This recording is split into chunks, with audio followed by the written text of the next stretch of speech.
اس وقت کے جنرل خالد لودھی صاحب کی طرف.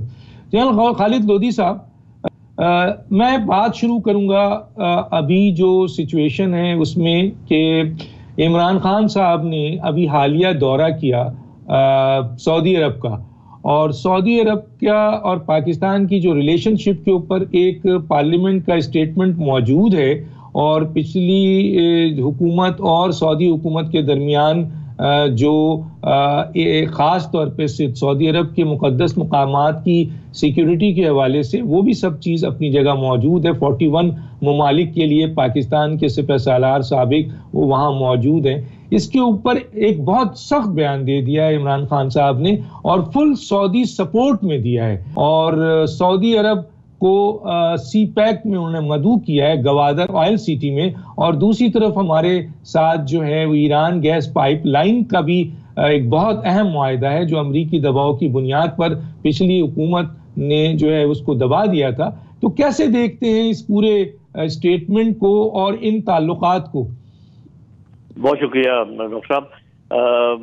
پہلی بات تو یہ کہ آپ بھی اچھی طرح جانتے ہیں، ناظرین کو بھی اس بات کے علم ہے کہ جو ملکوں کے درمیان تعلقات ہیں وہ ملٹی لیئرڈ ہو سکتے ہیں، ملٹی لیٹرل ہو سکتے ہیں، اور بعض اوقات دو ممالک ایک لیول کے اوپر کسی دشمنی کا ان کا ہوتا ہے. مسئلہ جیسے ابھی چائنا اور امریکہ کی ٹریڈ وار چل رہی ہے، لیکن ساتھ ساتھ ٹریڈ بھی چلتی ہے، بات چیت بھی ہوتی ہے. تو یہ تو بہت ہی باریک ڈپلومیٹک چیزیں ہیں، اور میرے خیال ظفر ہلالی صاحب میں جو بات کہوں گا اس کو پھر وہ اس کو یا ری انفورس کر سکتے ہیں یا اس میں کوئی چیز ایڈ یا سبٹریکٹ کر سکتے ہیں. میرا خیال ہے جو کچھ وزیر اعظم نے کہا ہے وہ جو پرانا ہمارا کہا ہے اسی کی ری انفورسمنٹ ہے. آپ یہ بھی دیکھیے، ساتھ انہوں نے یہ بھی کہا ہے کہ یمن کے سلسلے میں ہم کوئی کردار ادا کرنے کے لیے بھی تیار ہیں اگر ہمیں موقع دیا جائے اور تمام سائڈیں اس پر متفق ہوں. انہوں نے جو یہ بات کی ہے کہ بھی ہم کسی بھی جہریت کے سلسلے میں سعودی عرب کے ساتھ کھڑے ہیں. تو یہ میرا خیال ہے کہ کوئی بہت ڈپارچر نہیں ہے اس چیز سے جو کہ پہلے کہا گیا ہے. پہلے شاید اس میں لفظ ڈیفنس کا صرف لفظ تھا، ابھی اس میں یہ کہ ہر جہریت کے خلاف ہم ان کے ساتھ کھڑے ہیں. اب ساتھ کھڑے ہونے کا مطلب یہی ہوتا ہے کہ بھی کسی جہریت اگر کوئی کرے گا سعودی عرب کے اوپر تو ہم سعودی عرب کا ساتھ دیں گے.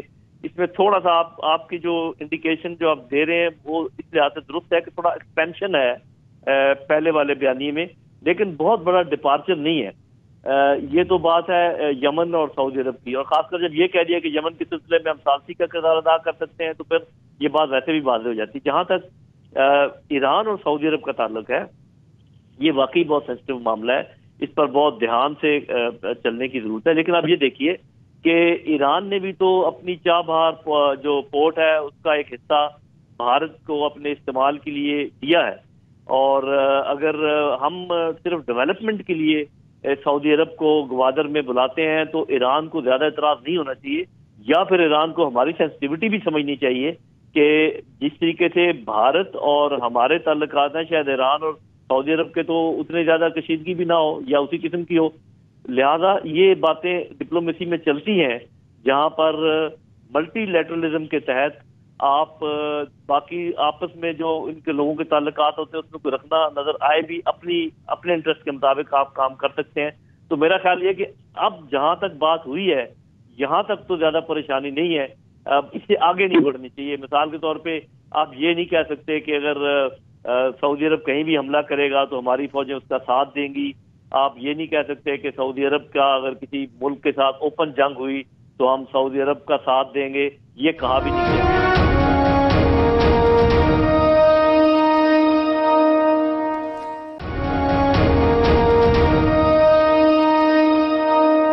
جہاں صاحب آپ کیسے دیکھتے ہیں ان تمام صورتحال کو جو میں نے اب سوالات رکھا جناب خالد لودھی صاحب کی طرف، کہ کیا واقعی آپ یہ سمجھ رہے ہیں کہ کچھ ایسی چیزیں ہوئی ہیں جو پچھلی حکومت کے بیانیے اور موجودہ حکومت کے بیانیے میں فرق نظر آ رہا ہے، اور اس کی وجہ سے ایران پاکستان تعلقات کہاں ہوگا؟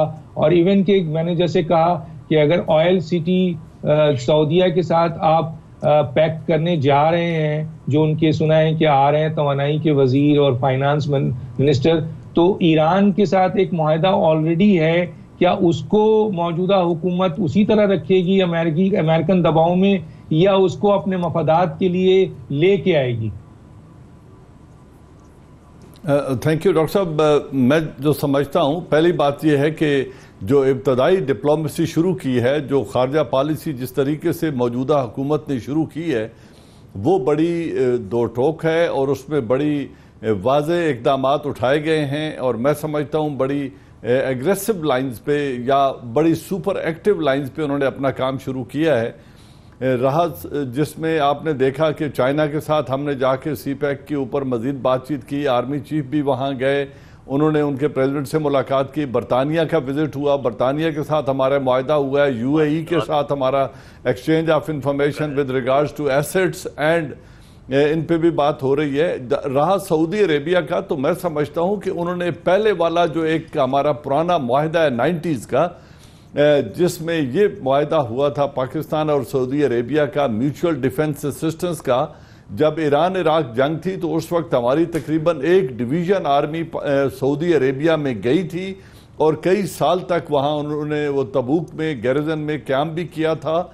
تو جہاں تک حرمین شریفین کا دفاع ہے، اس میں تو کوئی شک و شبہ نہیں ہے کہ اگر کسی ملک نے حرمین شریفین پہ حملہ کیا تو پاکستان اس کا دفاع میں فزیکل شمولیت اختیار کرے گا اور اس کا دفاع کریں گے.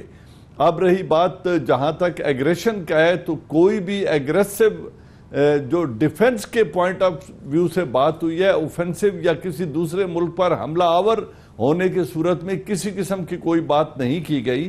اگر کوئی دوسرا ملک سعودی عربیہ کے اوپر حملہ آور ہوتا ہے جہاں حرمین شریفین کی سیکیورٹی کو جو ہے وہ خطرات لاحق ہوتے ہیں، یا خود سعودی حکومت کو ڈی سٹیبلائز کرنے کی کوشش کی جاتی ہے، تو اس صورت میں پاکستان ہر قسم کی امداد کرے گا. یہ انہوں نے بڑا واضح کہا ہے. اب اس میں جیسا ابھی جنرل لودھی صاحب کہہ رہے تھے کہ اس کے خد و خال کسی تحریری معاہدے کی صورت میں جب سامنے آئیں گے تو پھر ہم مزید بات کر سکیں گے کہ یہ معاہدہ کس نوعیت کا ہے، کس طرح کی اسسٹنس ہے، is it technical, is it military, physical presence of army of Pakistan ادھر جائے گی، ڈویژن 2 ڈویژن، یا کیا ہوگا. تو یہ چیزیں تب واضح ہوں گی جب کوئی تحریری معاہدہ سامنے آئے گا. رہا ایران کے ساتھ اس کا بیرنگ یا اس کے اوپر اثرات پہ، دیکھیں ڈپلومیسی میں یہ ضروری نہیں ہوتا کہ ایک ملک سے قطع تعلق کر کے دوسرے سے تعلقات ہوتے ہیں. ڈپلومیسی مینز کیپنگ آل دا ڈورز اوپن، آل دا آپشنز اوپن، اور ہر صورت میں دونوں ممالک کے ساتھ بیلنس ریلیشن شپ چلائی جا سکتی ہے جس طرح ہندوستان چلا رہا ہے. جو صدرن آپشن ہے سی پیک کا، جو ایران کے ذریعے آگے یوریشیا تک جانے کی آپشن ہے، اگر افغانستان سٹیبلائز نہیں ہوتا تو وہ بھی ایران کے ذریعے آگے چلے گا اور اس میں تعلقات میں مزید بہتری آئے گی بغیر کسی دوسرے ملک سے تعلقات خراب کیے ہوئے. This is how I see it. ٹھیک ہے جناب ظفر ہلالی صاحب، امریکہ نے جو ہے وہ دھمکی دے دی ہے بھارت کو کہ ایران کے ساتھ آپ تیل جو خرید رہے ہیں، لے رہے ہیں، جو بھی آپ کے تعلقات ہیں، اس کو آپ ختم کریں. دوسری طرف نہ صرف بھارت کو بلکہ اس نے چین کو بھی دھمکی دے دی ہے واضح طور پہ کہ ٹریڈ ختم کرو، آئل کا جو آپ کے ساتھ لینا دینا ہے وہ بند کرو. تو ایک طریقے سے لگ رہا ہے کہ جی ایران کو آئسولیٹ کیا جا رہا ہے امریکہ کی طرف سے. اب ہمارے لیے جو، کیونکہ وہ ہمارا پڑوسی ہے، برادر ملک ہے، اور ایک بڑا معاہدہ ہمارا اپنے نیشنل انٹرسٹ میں پڑا ہوا ہے جو پچھلی حکومت نے امریکن دباؤ اور مفادات کے تحت یہ ختم کر دیا تھا، ایران پاکستان گیس لائن، اس کے حوالے سے. اور سر یہ جو میں نے ایک سوال اٹھایا ہے کہ عمران خان صاحب لے کے تو جاتے ہیں اپنے جو ان کے ساتھ وزیر ہیں، ان میں adviser to prime minister finance ہیں، جناب فائنانس کے منسٹر ہیں، جناب آپ کے وزیر خارجہ ہیں، وزیر اطلاعات کو لے گئے جن کا کام نہیں تھا، جہاں کے توانائی کے وزیر کو جانا چاہیے تھا جہاں بہت میجر بات ہوئی ہے، یا دفاع کے وزیر کو جانا چاہیے تھا جہاں بڑی زبردست بات ہوئی ہے. تو آپ ان تمام سینیریو کو کیسے دیکھتے ہیں سر؟ بالکل صحیح کہہ رہے ہیں آپ. یہ جو لاسٹ پوائنٹ ہے آپ کا، وزیر انفارمیشن منسٹر کو جانے کا کیا ضرورت تھا؟ اگر آپ کے ساتھ فارن منسٹر ہے تو فارن منسٹر بتا سکتا ہے دنیا کو کہ آپ کے ٹاکس کس رخ میں جا رہے ہیں، کیسے گئے اور ان کے کیا اہمیت ہے. دیکھیے بات یہ ہے، آپ نے جو بات کیا ایران کے بارے میں یہ کہنا چاہتا ہوں آپ کو کہ عمران خان نے جو سٹیٹمنٹس دیے وہ ذمہ وار سٹیٹمنٹ، وہ غیر ذمہ وار نہیں، دے ویری رسپانسبل سٹیٹمنٹس، اور میں سمجھتا ہوں انہوں نے کیوں دیے ہیں. دیکھیے ڈاکٹر صاحب، جو ملک آپ کو اتنا مدد کیا ہے جتنا سعودی عربیہ نے کیا ہے، جو آپ کو اتنے پیسے دیے ہیں، کی مومنٹس آپ کے ہسٹری میں وہ آ کے آپ کو ریپلینش کیا ہے، آپ کے پیسے امداد دیا ہے ہتھیار خریدنے کے لیے، F-16 کے لیے، ہم کبھی یہ بھول نہیں سکتے اور نہ ہم کبھی بھولنا چاہیے. اور تو اگر ہم ان کو ڈیفینڈ کر رہے ہیں، ان کے زمین پہ ہم ان کو ڈیفینڈ کر رہے ہیں، ہم دوسرے ملک کو انویڈ کر کے ان کو نہیں ڈیفینڈ کر رہے ہیں. We are fighting for them and we will اگر ضرورت پڑے. اب آپ آ جائیں جو سعودی کے بارے میں ہم یہ کہہ رہے ہیں اور کیوں کہہ رہے ہیں. دیکھیے ڈاکٹر صاحب، ایران نے انڈیا کے ساتھ ایک اسٹریٹجک اگریمنٹ سائن کیا ہے. ایران نے کشمیر کے بارے میں آستے آستے بول رہا ہے، مانے کہ وہ زیادہ پروناؤنس سٹیٹمنٹ نہیں کر رہے. اس وقت ابھی تھوڑا سا ان کا پروفائل کشمیر کے بارے میں ریز ہوا ہے. اس لیے کیسے نہیں ریز ہوگا؟ ہیومن رائٹس وہ جو UN ہیومن رائٹس کمیشن کا رپورٹ آ گیا ہے جس میں وہ بربریت کہہ رہے ہیں، shocking acts of cruelty and barbarity. تو میں سمجھتا ہوں کہ ایران کو سمجھے گا جب تک ہم اپنا سوئل ایران کے خلاف استعمال نہ کرنے دے کسی پاور کو، اور اگر ایران اکیلا کھڑا ہے ہم اس کو پیچھے جا کے اس کو we will not stab him in the back، ہم جا کے چھری نہیں دیں گے ان کو پیٹھ میں، بالکل نہیں، اور کبھی نہیں دے سکتے. اور اگر ضرورت پڑے اور کوئی لوگ مل کے کر رہے ہیں ایران کے خلاف، ہمیں یہ کہنا پڑے گا یس ہم پہلے پاکستانی ہیں. مگر کہنے کی بات یہ ہے کہ ایسا نہیں ہو سکتا کہ پوری دنیا اگر جم کے ایران کے خلاف ایکشن لے رہی ہے اور پوری دنیا ان کو آئسولیٹ کرنا چاہتا ہے کہ پاکستان بھی جا کے ان کے ساتھ کھڑے ہو جائے. No, that should not happen, اور I am sure that will not happen.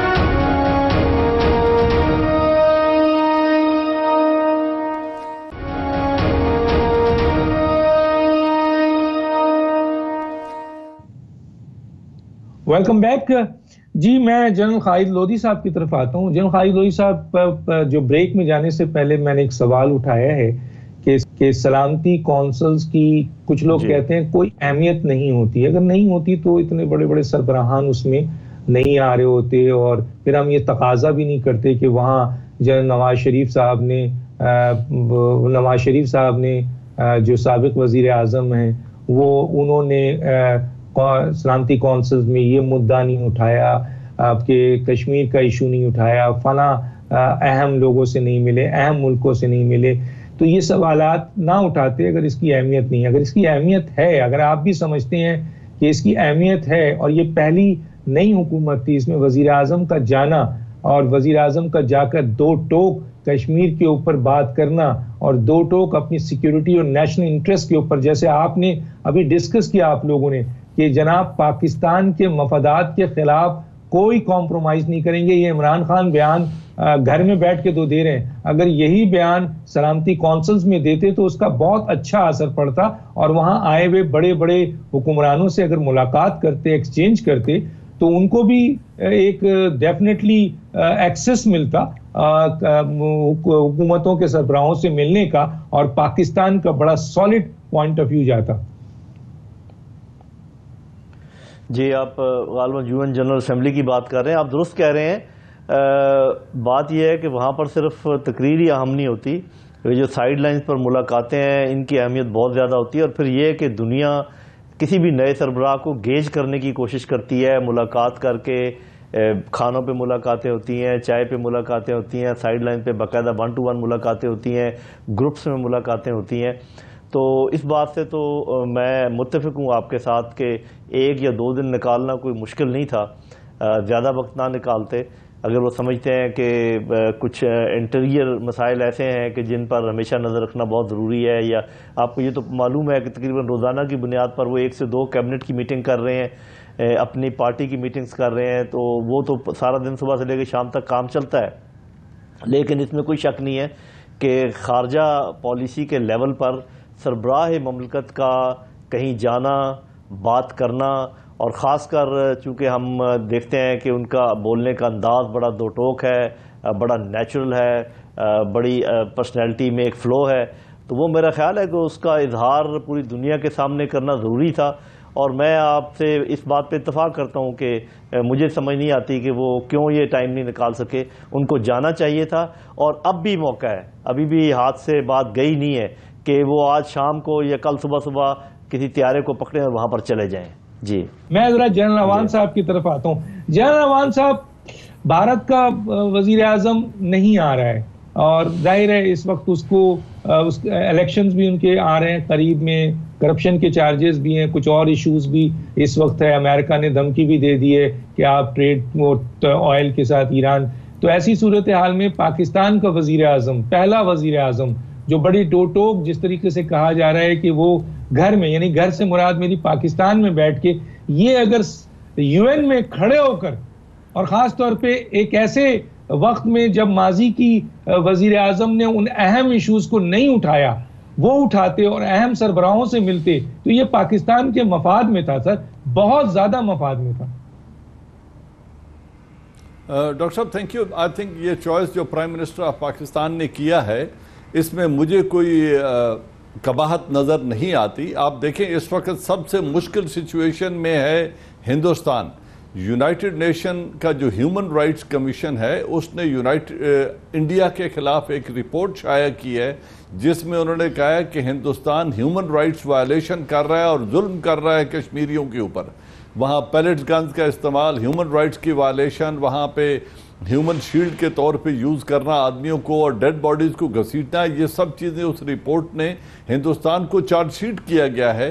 لیکن پھر بھی وہ اپنے دفاع کے لیے اس فورم پر نہیں جا رہے.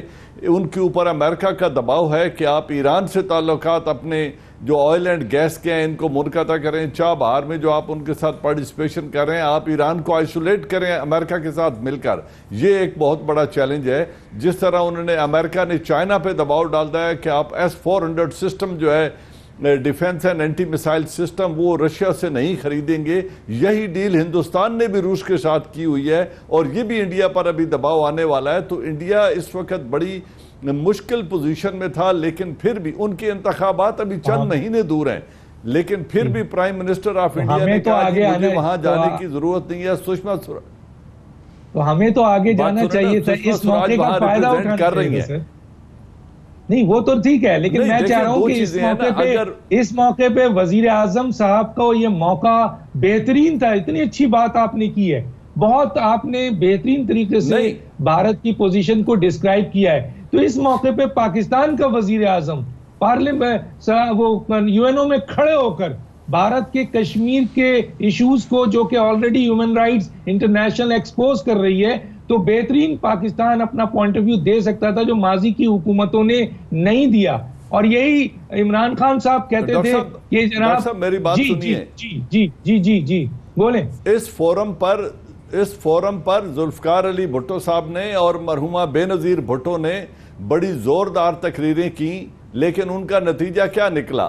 یہ آرگنائزیشن جو ہے یونائٹڈ نیشن جنرل اسمبلی کا فورم، یہ کوئی اتنا مؤثر فورم اس لیے نہیں رہ گیا. ایک بہت بڑا فورم ہے، دنیا اس پہ آتی ہے، اپنی آواز دنیا تک پہنچانا ضروری ہے. لیکن آپ ان کی عملی حالت یہ دیکھیں کہ یونائٹڈ نیشن سیکیورٹی کونسل میں نمبر آف ریزولوشن پاس ہوا اسرائیل کے خلاف، اسرائیل نے اٹھا کے انہیں ردی کی ٹوکری میں پھینک دیا اور کوئی ایکشن نہیں ہوا. United nation military observer group India and Pakistan, یہ ایک یونائٹڈ نیشن کے آرڈرز کے تحت ہیں سیکیورٹی کونسل کے، لیکن پھر بھی انڈیا ان کو ہندوستان میں کشمیر میں داخل نہیں ہونے دیتا، جبکہ ہم نے انہیں پوری لائن آف کنٹرول پہ بٹھایا ہوا ہے اور وہ وزٹ بھی کرتے ہیں. اس کے اوپر بھی یونائٹڈ نیشن بالکل خاموش ہے. سلامتی کونسل کی اہمیت نہیں ہے، اس لیے پاکستان کے پرائم منسٹر کو نہیں جانا چاہیے. آپ کا پوائنٹ آف ویو؟ نہیں، میں یہ نہیں کہہ رہا. میں یہ کہہ رہا ہوں کہ اگر وہی ویو پوائنٹ فارن منسٹر بڑے زوردار طریقے سے ایکسپریس کر دیتے ہیں اور ڈومیسٹک گراؤنڈ پہ بہت امپورٹنٹ ایشوز ہیں، تو کوئی ایسی بڑی غلطی نہیں ہے. سوری سر، ہم دیکھنا چاہتے تھے، پوری قوم دیکھنا چاہتی تھی کہ ہمارا پچھلا پرائم منسٹر کلبھوشن کے آواز نہیں اٹھا سکا. عمران خان کا بیانیہ تھا کہ وزیر اعظم سلامتی کونسل میں کھڑے ہو کر کلبھوشن پہ بات نہیں کرتا ہے اور کشمیر پہ بات نہیں کرتا ہے. آج پوری قوم دیکھتی کہ عمران خان نے کشمیر کا بات فارن منسٹر بڑے پرزور انداز سے کریں گے. اگر وزیر اعظم جاتے تو بہتر نہ ہوتا. یہی سوال تھا. میں آتا ہوں جناب ان کی طرف. کیا نام ہے ہلالی صاحب؟ میرے خیال میں کوئی خاص فرق نہیں پڑتا. ہلالی صاحب. ڈاکٹر صاحب کاش کہ یو این اتنا ایفیکٹو ہوتا جتنا آپ اس کو بنا رہے ہیں. یو این ایک ٹاک شاپ ہے اور پتہ نہیں کیوں جنرل عوان پیچھے ہٹ گئے. بالکل صحیح کہہ رہے ہیں. یو این سیکیورٹی کاؤنسل تو بیکار ہے. ادھر ویٹو ہے بھائی. جو امریکہ نہیں چاہے, جو چین نہیں چاہے, 5 لوگ جو نہیں چاہے, اس سے کچھ ایکشن نہیں ہو سکتا. It's a pointless. یہ تو ایک ٹاک شاپ ہے. میں ادھر سرف کیا ہوں 3 سال 2 سال 3 سال کے لیے. ماضی میں میرے بیانات بھی ہیں, آپ کے بیانات بھی ہیں, جنرل عوان کے بیانات بھی ہیں, بہت سارے اور اینالسٹ کے بیانات بھی ہیں کہ سلامتی کونسل میں نواز شریف صاحب نے کلبھوشن کا پوائنٹ آف ویو نہیں اسٹیبلش کیا. بہترین جگہ تھی, پوری دنیا آتی تھی. جناب کشمیر کا ایشو جو ہے نا دو ٹوک طریقے سے پیش نہیں کیا.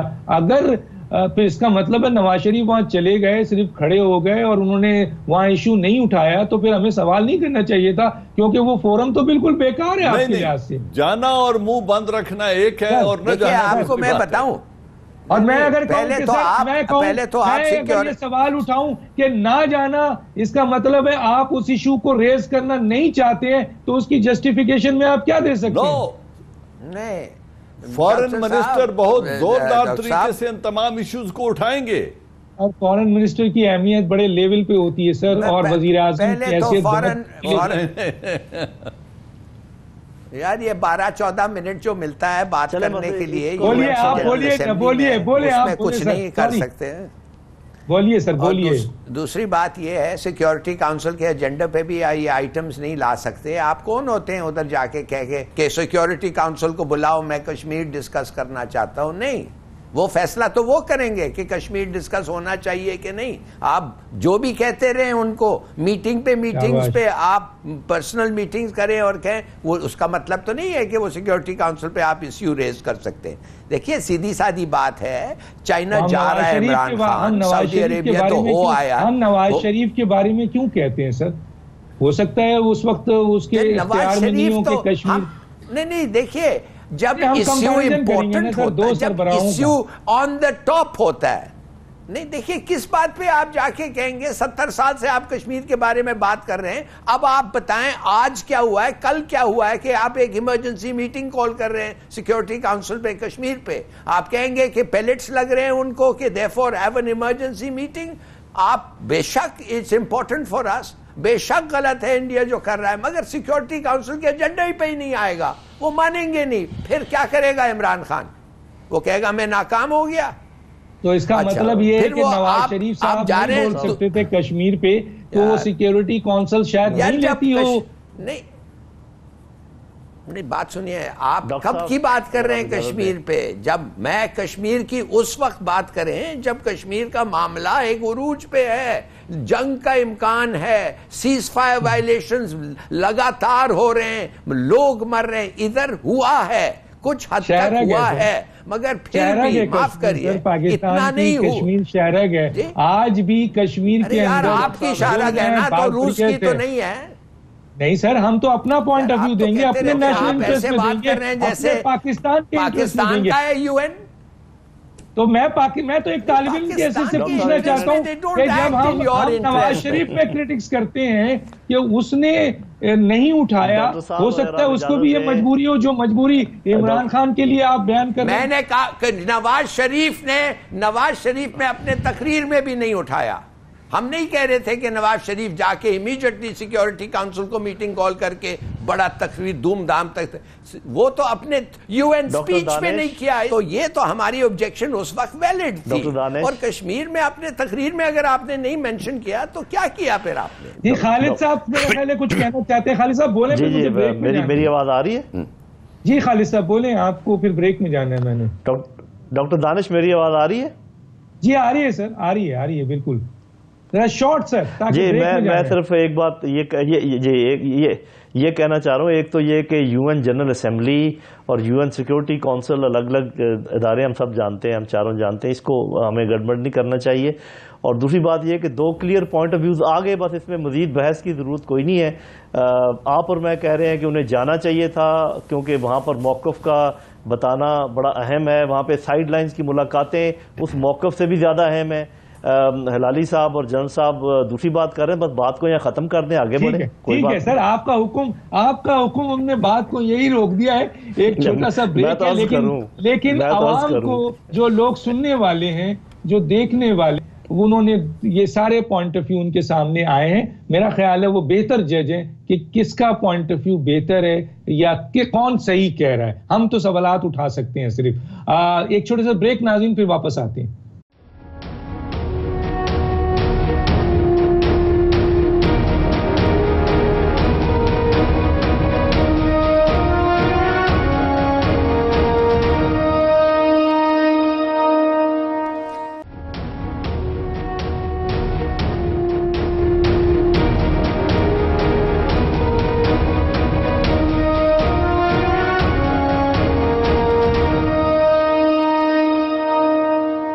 Welcome back.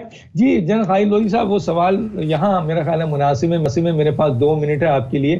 وہ جو آپ کے اس وقت جو بات کر رہے ہیں بھارت کا آرمی چیف کہ جناب ان کو سبق سکھانے کا موقع آ گیا ہے, اور دوسری طرف دیکھتے ہیں کہ وزیرستان میں 7 ہمارے فوجی جو ہیں وہ شہید ہوتے ہیں دہشت گردوں کے حوالے سے. تو آپ سمجھتے ہیں کہ اس بیان کی بہت اہمیت ہے اور پاکستان کو کانشیس ہونا چاہیے, پاکستان کی سیکورٹی فورسز کو تیار رہنا چاہیے, وزیر اعظم کو بہت اہم میٹنگ اس مذاکرہ کے اس پروگرام کے اسٹیٹمنٹ پہ دینا چاہیے؟ پاکستان ایک ایٹمی طاقت ہے سر. دیکھیے جو رول ہے وہ یہ ہے کہ دشمن کو کبھی کمزور نہیں سمجھنا چاہیے, اور جو رول ہے وہ یہ ہے کہ دشمن جب کوئی بات کرے تو اس کی جو سب سے بری تعویل ہو سکتی ہے اس کی تیاری کرنی چاہیے. گو کہ آپ ٹھیک ہے اس کو بظاہر لفٹ کروائیں یا نہ کروائیں. یہ 2 اصولوں کے بعد میں ایک بات اور یہ کہنا چاہوں گا کہ یہ جو آپ نے خود ہی بات کر دی ہے, یہ میں کہنے والا تھا کہ دیکھیے جب کسی کو سرپرائز کرنا ہو تو کام پہلے کیا جاتا ہے, بات بعد میں کی جاتی ہے. تو یہ جو بات انہوں نے کی ہے, مجھے اس کا کنیکشن لگتا ہے یہ جو نارتھ وزیرستان میں آپریشن ہوا ہے, وہاں پر آپ کو پتہ ہے کہ 7 ہمارے بہادر سپوت, 6 ہمارے بہادر سپوت ایک افسر سمیت شہید ہوئے ہیں, اور انہوں نے 7 ٹیررسٹ کو جہنم واصل کیا ہے.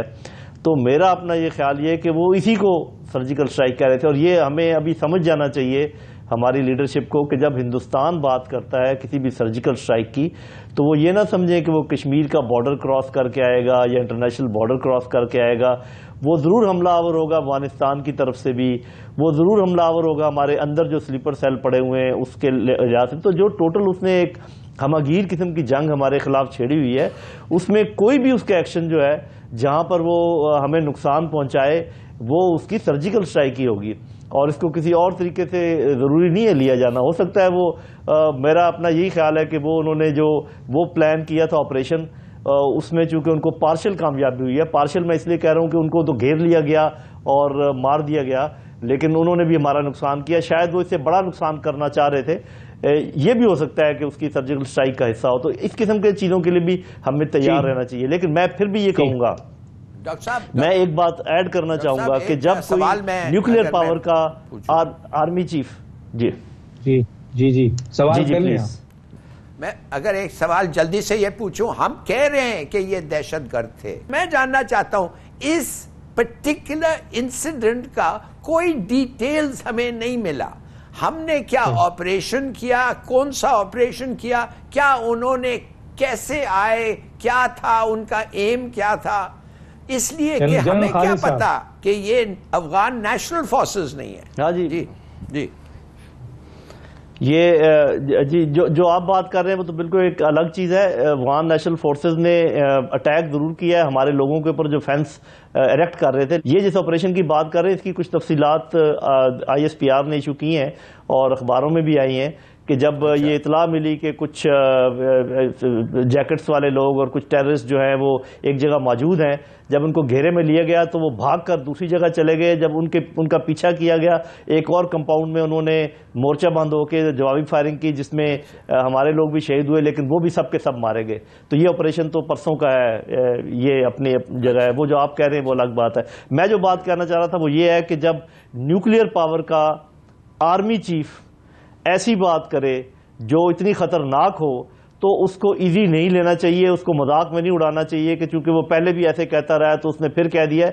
ہمیں یہ بات اٹھانی چاہیے یو این کی لیول پر، اور ہمیں کہنا چاہیے کہ دیکھیے کتنی غیر ذمہ دارانہ انہوں نے حرکت کی ہے. بلکہ ہمیں یو این او سے اجازت لینی چاہیے کہ ہمیں یہ تو کلیئر اور امیجیٹ ڈینجر ہے، ہمیں پری ایمپشن کی اجازت لینی چاہیے کہ دیکھیں جب انہوں نے تقریباً اعلان جنگ کر دیا تو ہمارے پاس پری ایمپشن کا حق ہمارے پاس ہونا چاہیے. یہ بات ہمیں اتنے واویلے کے ساتھ اٹھانی چاہیے جو کہ لوگ میرے ساتھ اگری نہیں کرتے. جی جنرل اعجاز امان صاحب. جی بالکل، جیسے جنرل نعیم لودھی صاحب فرما رہے ہیں بالکل درست ہے کہ جب ہندوستان کے ایک آرمی چیف کی طرف سے ایک سٹیٹمنٹ آتی ہے اور اس کے 2 دن بعد وہ اس کو ریپیٹ کرتے ہیں اور مزید وضاحت کرتے ہیں کہ ہم اپنی مرضی سے اپنے وقت کے اپنے چوائس سے ٹائم اور وقت خود چنیں گے اور ہم کیسے ریسپونڈ کریں گے، میں اس کی وضاحت نہیں کرنا چاہتا، لیکن ہم پاکستان کو ضرور نقصان پہنچائیں گے. جب وہ یہ کہتے ہیں تو اس میں کوئی شک نہیں رہ جاتا کہ we must take our safeguard. یہ سٹیٹمنٹ بالکل ہوا میں نہیں ہے، اور جتنا لمبا بارڈر ہمارا ہے، لائن آف کنٹرول ہے، اور ادھر سے 2610 کلومیٹر کا افغان بارڈر ہے جہاں پہ وہ موجود ہیں انڈینز، ان کا انفلوئنس ہے، تو وہ کچھ بھی کرنے کی. اور یہ جو ایکشن ہوا ہے دیر از ایوری پاسبلٹی کہ یہ انڈین سپانسرڈ ہو اور انہوں نے مزید اندر آ کر کوئی بہت بڑی سٹرائک کرنی ہو جس کو ہم نے ادھر ہی نیوٹرلائز کر دیا، ختم کر دیا ہے. لیکن اس کا یہ مطلب اب بھی نہیں ہے کہ اس کے بعد وہ کچھ نہیں کریں گے. ہمیں سیف گارڈز لینے ہیں. اب رہا فزیکل ایگریشن، تو جیسے جنرل لودھی صاحب کہہ رہے ہیں وہ ایسکیلیشن کو اس لیول پہ نہیں لے جائیں گے کہ وہ ایئر فورس سے ہمارے ملک کے اندر آئیں اور کسی ٹارگٹ کو سٹرائک کریں، چاہے وہ بارڈر کے نزدیک ہو یا میڈیم ڈیپتھ میں ہو یا زیادہ ڈیپ ہو. ایسی غلطی وہ مجھے نہیں لگتا کریں گے، لیکن اس کے اگینسٹ بھی ہمیں سیف گارڈز لینے ہیں. اور ہلالی صاحب کے اوپر ریڈ بھی کر سکتے. جواب تو مل گیا تھا، لیکن میرا ایک سوال ہے کہ ابھی پچھلے دنوں پاکستان نے بڑا اہم پہلا وزٹ وزیر خارجہ نے افغانستان میں کیا، اور ظاہر ہے آپ کا ایک سوال تھا کہ کیا یہ کہیں افغانی فوجی تو نہیں ہے جس کی کلیریفیکیشن سامنے نہیں آ رہی تھی. تو سر ابھی ہم وزٹ کرتے ہیں، خیر سگالی کی بات کرتے ہیں، ادھر یہ ایکشن ہوتا ہے، آپ کا سوال اٹھتا ہے کہ کہیں افغانی فوجی تو نہیں تھے. کیا کہیں گے سر؟ مختصر، میرے پاس صرف 2 منٹ ہے سر. میرا خیال یہ ہے صاحب، جو ایک چیز پہ اتفاق ہے نا افغانستان پہ، یا وہ بادشاہت ہو یا وہ اسلامک امیرت ہو یا ریپبلک ہو، اور وہ یہ ہے کہ آدھا پاکستان اٹک تک ان کا ہے. یہ تو ہے نا ان کا، اس پہ تو ان کا اتفاق ہے. تو یہ لوگ، اور آپ دیکھیں گے کہ جب یہ جنگ انشاءاللہ ختم ہو جائے گا، جب طالبان آئیں گے، پھر بھی وہ ان کا بھی کلیم یہ ہوگا کہ آدھا اٹک تک ہمارا ہے. دیکھیے ان سے آپ کیا بھروسہ رکھنا چاہتے ہیں افغانستان پہ؟ درری سپیکنگ جو پختون ہے، میں آپ کو لکھ کے دیتا ہوں کہ وہ ہندو انڈین مودی کا ہندو سے زیادہ نفرت ہمارے ساتھ کرتا ہے. میں نے نیگوشیٹ کیے 2 دفعے جی. ایک ہائی جیکنگ 1974-5 میں جب سکھوں آئے تھے، اور دوسرا جو یہ ہوا تھا، یہ جو بس میں 2 تاجکس بیٹھے ہوئے تھے، اور جو میں نے نفرت وہ تاجکس میں دیکھا ہے پاکستان کے لیے، وہ نفرت وہ سکھوں میں نہیں تھا. جی ہلالی صاحب، دیکھیں اس کے باوجود جو آپ بیان کر رہے ہیں افغانیوں کے حوالے سے، لیکن اس کے باوجود ہمارے پرائم منسٹر صاحب 30 لاکھ سے زیادہ افغانیوں کو پاکستان کی نیشنلٹی دینے کو تیار ہیں. تو اس کے بعد کیا سچویشن پیدا ہوگی؟ کسی اسٹیج پر ضرور اس میں مزید آپ سے بات کریں گے. تینوں مہمانوں کا شکریہ. ڈاکٹر دانش کو یاد دیجیے. اللہ حافظ.